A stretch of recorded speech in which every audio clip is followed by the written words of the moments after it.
With more and more people joining the world of Magic the Gathering than ever before, here are 5 beginner tips to help you lot improve at Magic the Gathering. And you veterans out there, you might want to brush up as well because these people are coming to play. So first off, it's getting to know your cards. It's no longer as simple as just reading your cards these days. We've got 99 cards in our library and we want to know which is the removal, which is the ramp, which is the finishers.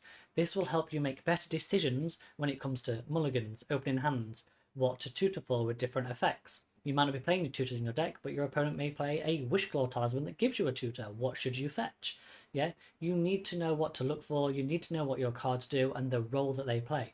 Are they cards that you should be casting in the early game, or are they cards that you should be casting in the late game? What extra synergies do they offer you within your deck and your archetype? For instance, creature-based ramp is very different to artifact ramp or spell-based ramp. You know, a rampant growth is very different to a crop rotation. Being able to fetch a basic land, be able to fetch any land is a very different scenario and offers lots of different synergies in which you might want to do.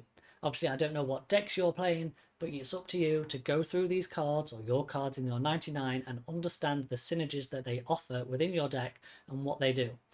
There is a new mechanic in Bloomborough, the Valiant mechanic. You might be running shocks or bolts within your deck. Understand that you can bolt your own creatures to trigger that effect. These are like the little synergies that you offer, you know? Understand you might play the tap lands that gain you life, and whenever you gain your life, your opponent might lose your life. There is a synergy then between your land and your creature that then triggers something else.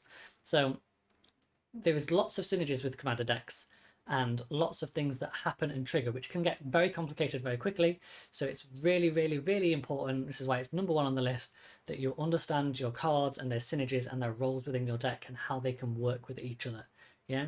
Last thing you want to be doing is keeping an opening 7 and going, yeah, this looks great, and then realizing, oh, actually, I've got nothing to do for the first 3 turns, or I've got loads of stuff to do on turn 2 and 3, but then I've got nowhere to go. So next up, it's all about timing. So understanding phases and turns and also the priority shifting as you move through those. Yeah, this is a massive thing in Magic the Gathering because it enables you to respond at the right time when your opponents are doing stuff, and also for your opponents to respond at the right time for when you're doing stuff yourself. I still to this day, when I play, I will say untap, upkeep, draw, move to main phase. Okay, casting this spell, play land per turn, then I'll be like, move to combat, declare attacks, any blocks. Okay, move into damage. I'll move to main phase 2. Awesome. Okay, do whatever I need to do main phase 2, and then it's end step. Okay, I'm going to clean up step. I'm going to discard this card. Okay, pass turn. Yeah, I still talk like that as I'm playing the game because I want my opponents to be able to respond at the right moment. We see it so many times that when people will play a creature and they'll be like, oh, I'm going to respond and kill it. It's like, well, what you're responding to? There's been no priority shift. The creature has just entered. There's no trigger on the stack. Yeah, the reason why I say all those things is that should we build up a stack of responses from triggered abilities, activated abilities, spells being cast, we can resolve it as easily as possible. Yeah, and that is so, so critical. I think a lot of people get worried about the stack and it can get quite complicated quite quickly when things happen. But as long as you keep it very clear in your head when you're doing stuff, main phase, I'm going to play a land per turn. Cool, nobody can respond to that. Cool, I'm going to cast this spell. This spell is now on the stack. Any responses? Cool. It enters. It enters. This ability is going to trigger. Cool. No responses. I'm going to resolve that ability. Cool. Next, I'm going to cast this, target that.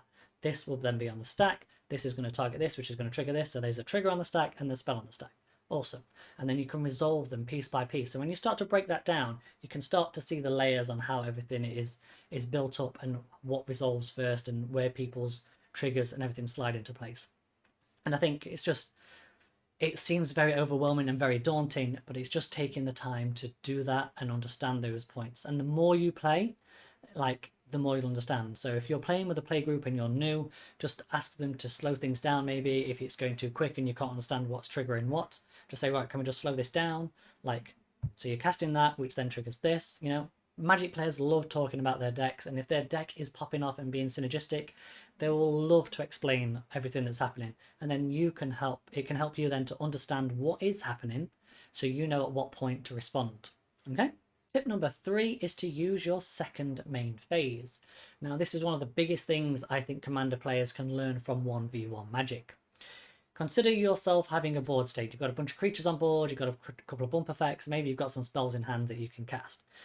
if you declare, if you tap all your mana on the main phase one and say play a new artifact or enchantment, you've completely tapped out. You can no longer activate those abilities of your creatures. You can no longer cast that, say, that pump spell in your hand. So if you go to move to attack, people can very easily see what to block and what not to block. The information is available for them to make those calculations. However, if you move to combat without playing that fancy enchantment that you just drew, and you've got all your mana available and you've got pump abilities on your creatures on the board, you've now just made life a lot harder for your opponent, because they now got to go, okay, so I'm going to block there, but then if they pump, that's going to be a bigger creature than what it currently is. So actually I need to block there to make sure that that kills that and that doesn't die. Then it's just the commander players are more likely to go, okay, it's fine. It's just representing 3 damage. I'll just take the 3. And you can go, yeah, awesome, you take the 3. Then I'll use all my mana in the second main phase to cast my fancy enchantment, do all my other bits and bobs. And that way I've done damage and I've still developed my board state. Yeah, so using your second main phase makes life harder for your opponents when it comes to blocks, damages, things like that. So just be aware of that and just make sure that you keep that in your back pocket. If you're always playing on your main phase 1 and then all of a sudden you draw a card and go, oh, let's move to combat, your opponents now know exactly what's happening. You have just telegraphed every bit of information. You've made a noise as you've drawn the card, or you give a facial expression. You've moved to combat with all your mana available when normally you've been playing everything on your main phase 1. It's just telegraphing to your opponent shenanigans are about to happen. You know, just be aware of what you're telling opponents by not telling your opponents, and just use your second main phase to disguise all of that. Tip number 4 is to play at instant speed. The best time to do anything in Commander is as late as possible. Yeah, you want to respond to at the very last moment, which squeezes the time in which your opponents can respond. Magic the Gathering is a game of control and resource management, even when you're not playing a control deck. And if you can put the squeeze on your opponent by doing things as late as possible and feel comfortable in those environments, you are going to find yourself at an advantage in the game more often than not. So let's do an example. Your opponent wants to go to combat and they have a 5/5 on board. You have no blockers and you're on 5 life, but you've got a Sword to Plowshare in hand. So they go, second main phase, this is what I'm doing, move to combat. And you say, before you move to combat, because priority shifts, I'm going to Swords to Plowshare that creature. And they go, okay, fair enough, you Swords to Plowshare my creature. Priority then shifts back around to them. So it's up to them to decide, okay, do I still want to move to combat? They might go, actually, I'm going to play this 5/5 haste. Oh, okay. Yeah, that changes things now, doesn't it? They can still attack and still do that 5 damage and kill you, and you've just blown your one last resource. Okay, let's rewind that. Move to combat, they say. Sure, move to combat with your 5/5. I'm dead on board. They go, declare attacks. And you go, sure, that's your attack. And they go, any blocks? And you say, no blocks. And they go, right, I want to move to damage. And you go, wait. Swords to Plowshare. And they go, ah, okay. Second main phase, play a 5/5.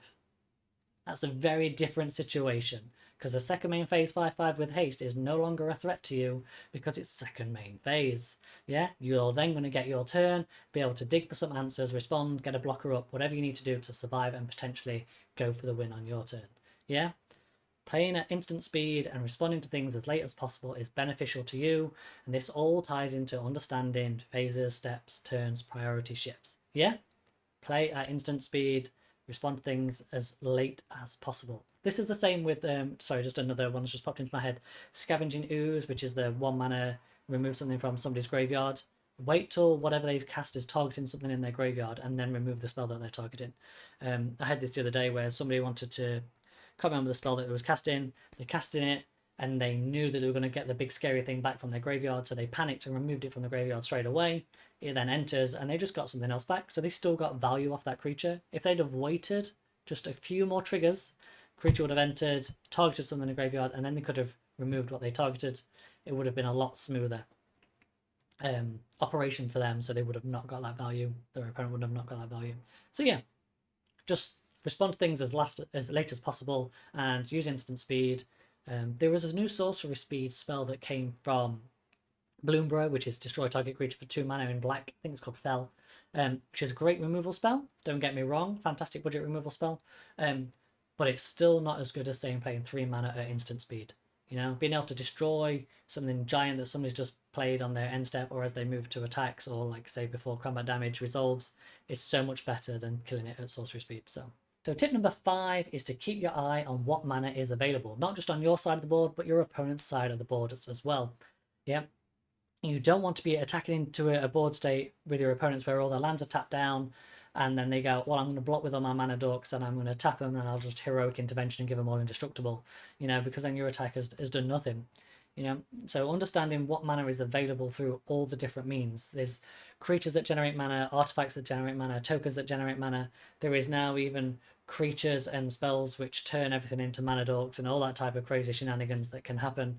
So yeah, just be aware of what mana is available to your opponents, because obviously if they have mana, they can respond, whether it's removal spells, activated abilities, things like that. So yeah, keep your eye on the mana.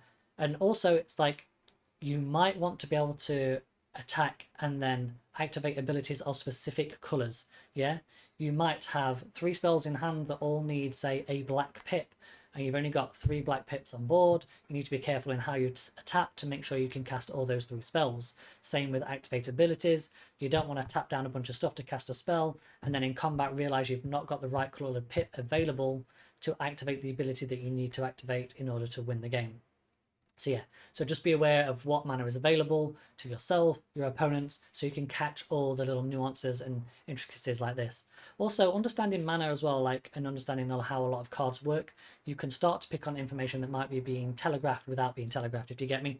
If an opponent is playing a mono white deck and they've got 2 utility lands and 1 white land, you know they only need 1 more white mana to be able to cast a board wipe, a wrath of some form, you know, so you can start to understand that and go, oh, okay, they've got no creatures on board, we're about to hit turn 4, everybody else has flooded out with mana dorks, cheap things, they could just be waiting to play a wrath on their turn, maybe I should stop putting things on the board and see what they do on their turn. So that's it, there's my 5 tips for helping you improve at Magic the Gathering. Now, each of them on their own are actually fantastic, but once you start doing them all together and practicing them all within a game, I can guarantee you are going to notice a massive difference in your gameplay. You know, you might not be winning every game, but your win rate will definitely go up in the long run once you start to understand all of these things. So yeah, Magic is very, very complex. It's like has a very high skill ceiling. So just take your time, bit by bit, play as much as you can, slow your games down so you understand each interaction, and as you move through steps and phases, you know, you will find your progress improves so much within the game. And yeah, best of luck out there, and let's go win some games. I'll see you all in the next video. Goodbye for now.